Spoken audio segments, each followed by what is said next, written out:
যুক্তরাষ্ট্রের president Donald ট্রাম্পের প্রশাসন এবার ভিসা মুক্ত বিদেশি পর্যটকদের জন্য এক কঠোর পদক্ষেপ নিতে চলেছে। সরকারি এক বিজ্ঞপ্তিতে জানানো হয়েছে, ভবিষ্যতে ভিসা মুক্ত ভ্রমণের ক্ষেত্রে পর্যটকদের যুক্তরাষ্ট্রে প্রবেশের আগে গত 5 বছরের সামাজিক যোগাযোগ মাধ্যমের ইতিহাস প্রকাশ করতে বাধ্য করা হবে।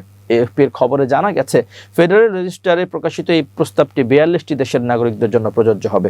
এর মধ্যে রয়েছে যুক্তরাজ্য, ফ্রান্স, অস্ট্রেলিয়া ও জাপানের মতো মিত্র দেশগুলো, যাদের নাগরিকদের সাধারণত যুক্তরাষ্ট্রে প্রবেশের জন্য ভিসার প্রয়োজন হয় না। বর্তমানে এসব দেশের ভ্রমণকারীদের কেবল electronic system for travel authorisation নামে একটি ছাড়পত্রের জন্য আবেদন করতে হয়, কিন্তু প্রস্তাবিত নতুন নিয়ম অনুযায়ী সামাজিক যোগাযোগ মাধ্যমের তথ্য সংগ্রহ এক্সট্রা আবেদন একটি বাধ্যতামূলক অংশে পরিণত হবে।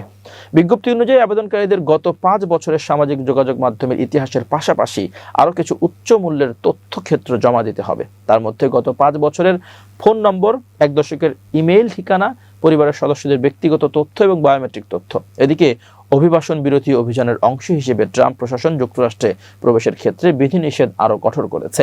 এই প্রস্তাবের বিষয়ে জনসাধারণের মতামত জানানোর জন্য 60 দিনের সময় নির্ধারণ করা হয়েছে।